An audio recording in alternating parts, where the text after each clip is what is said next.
Well, good morning.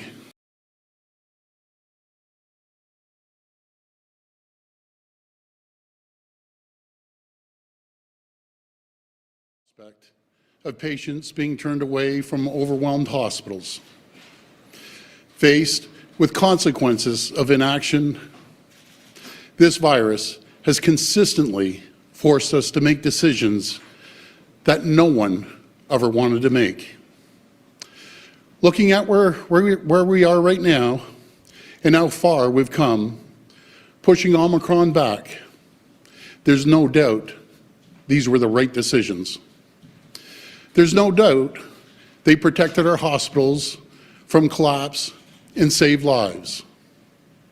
Today, we're on track to very soon remove almost all restrictions for businesses as part of our reopening plan. And we heard from Dr. Moore last week and again yesterday that he is now working on a plan that will allow us to remove the vaccine passport system. My friends, this is great news and a sign of just how far we've come together in this fight. But this progress doesn't change what we've been through, because the truth is, this virus forced us to make unthinkable sacrifices. And I know that this has been extremely, extremely difficult. Watching businesses close, livelihoods lost, freedoms restricted. None of this has been easy.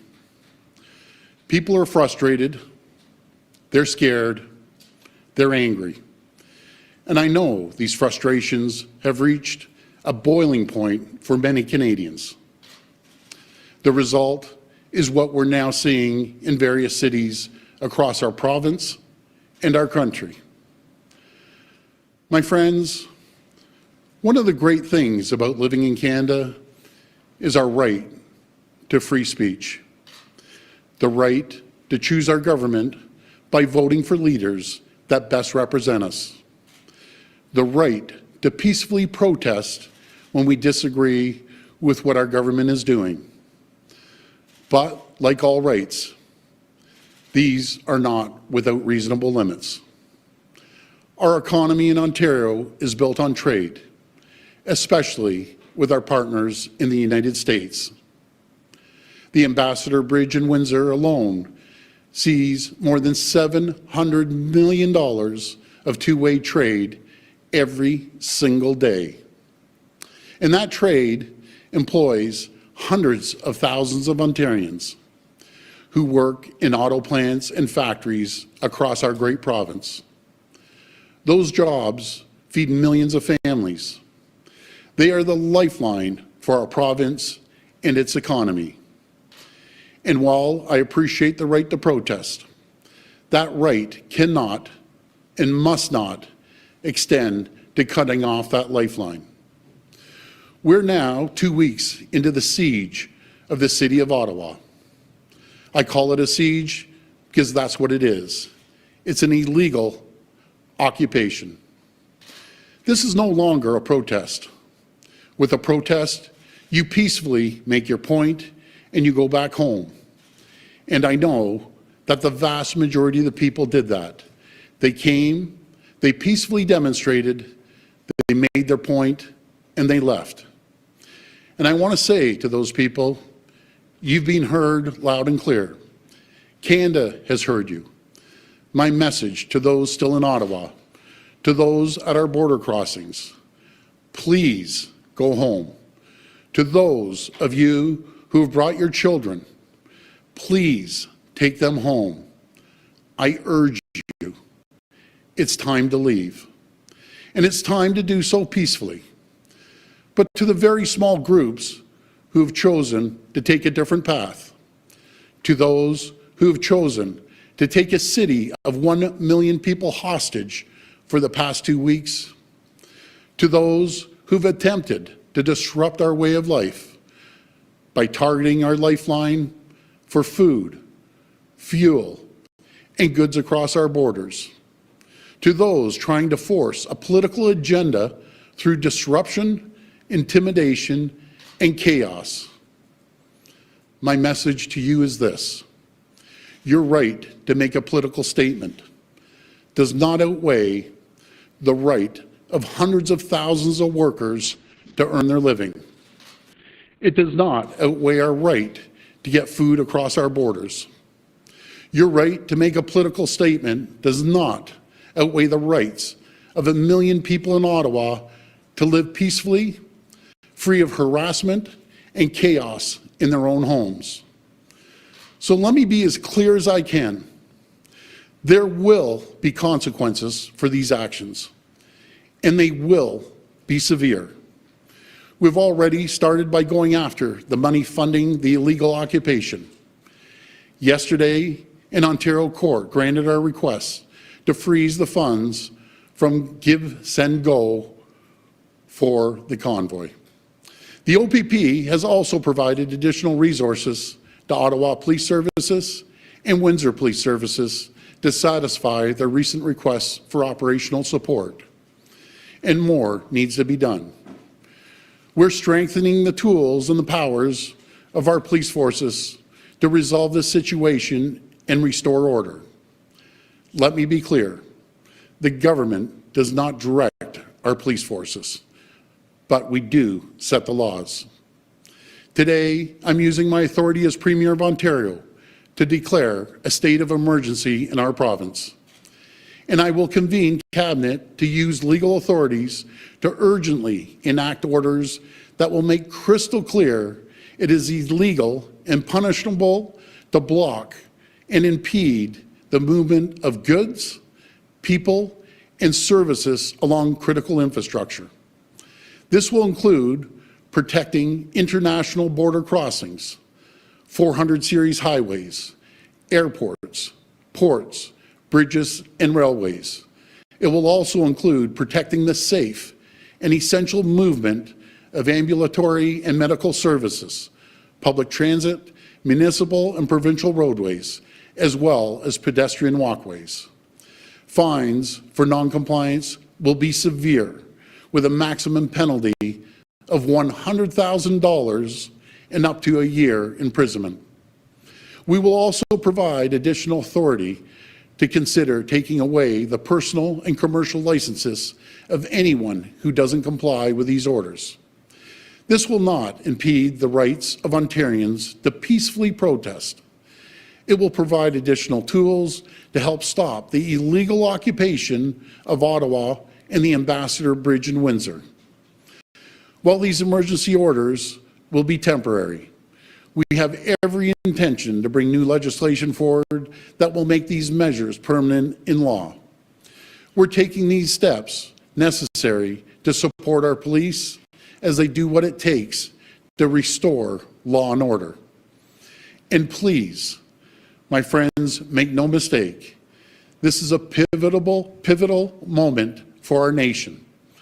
The eyes of the world are upon us right now, and what they are seeing is not who we are. It's not what Canada is about. This is not how we try to change things here in Canada. We do it through the ballot box. Because we are Canadian, and we are better than that. And so, as a province, as a nation, we must collectively draw a line. We must stand for the values that define us. We must come together right now. We must heal the divide that is fracturing our society. We must come together now, not as opponents, but as Canadians. And we must see that the sacrifices we're forced to make were made for a reason. To see that because of the actions we took over the last 2 years, tens of thousands of lives were saved from COVID-19. As hard as it's been, these sacrifices were necessary to protect tens of thousands of our neighbors, our friends, our family members. And there's no price that we could put on that. So, to the protesters I say, we've heard you and it's time to go. To the auto workers, truckers, and all those affected by the Ambassador Bridge closure, I say, We will take whatever steps are necessary to ensure the border is reopened. To the people of Ottawa under siege, I say, we will ensure you're able to resume life and business as soon as possible. And to our brave women and men in uniform, I want you to know that you have my full support as you work to manage the situation and do whatever it takes to bring these occupations to an end. Thank you, and God bless the people of Ontario.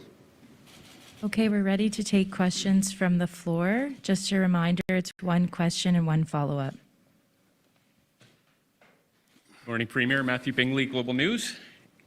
It has been 5 days now since we've seen hundreds of millions of dollars lost at an international trade route, and at the same time, Canada's trade reputation has taken a massive hit in this. It has been 2 weeks since Ottawa saw the protesters dig in there. Why has it taken you so long to come out with measures like you are today?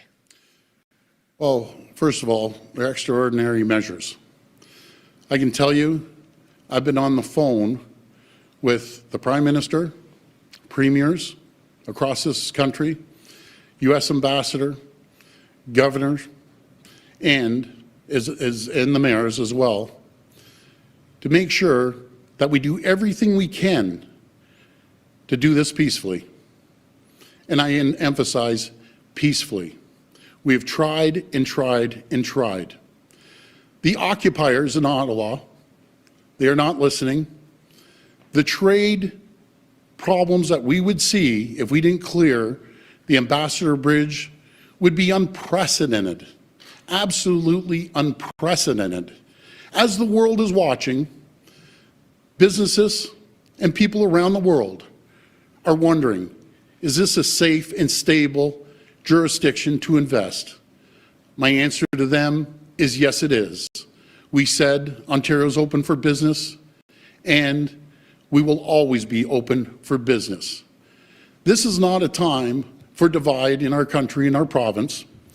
The toughest thing I can tell the folks out there about this whole pandemic is the divide we see from coworkers, from friends, and family. That is the toughest thing, and it's time that we come together as a country and as a province and show the world that's not what Canada's about.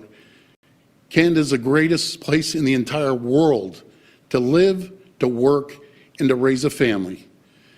We're going to move forward as quickly as we can to clear the bridge, to get people's lives back to normal in Ottawa. And we will use every tool in our toolbox to make sure that happens. You said it yourself that the protesters aren't listening. Are fines enough to get them to leave, or are you giving police the powers to physically remove them? Well, again, I just want to make it very clear that I do not, and I repeat, do not direct the police. We make the laws, the police enforce the laws. But again, we cannot, and I emphasize cannot, have people occupying cities, holding them hostage, holding millions and millions of people hostage to go to their jobs, and tens and tens and tens of thousands of people cannot go to their job because they're being shut down because the parts or the widget or the food cannot get across the border, not because of the truckers, because I can tell you folks, 99% of the truckers out there right now are working their backs off to put food on our table, to make sure parts get to the factories until we can keep the economy going. The last count I heard at the bridge, there was 5 truckers. The rest were pedestrian cars. This is about a political statement. That's what it's about.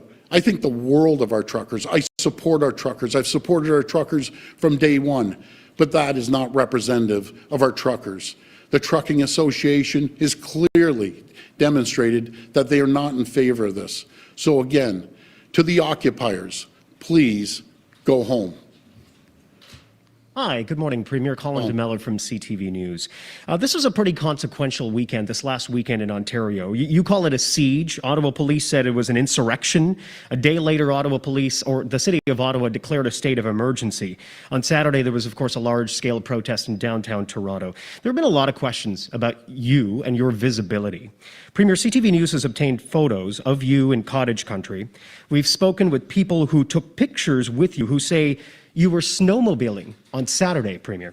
Can you explain why you decided to go snowmobiling during a stated insurrection and siege in Ottawa? Let me make it very clear, Colin. I've been on this phone almost 24/7, along with the premiers, U.S. ambassadors, the governor, the prime minister, around the clock. Make no mistake, I have been engaged from the second this has happened, and I'll be continuing being engaged with the authorities that we need to talk to. Fair enough, but you are not dismissing what I'm saying here. I'm asking you, Premier, were you snowmobiling on Saturday in cottage country while Ottawa was under siege, as you say? Let me tell you, Colin, I was at the cottage. I went out on my snowmobile. I take calls till 1 o'clock in the morning.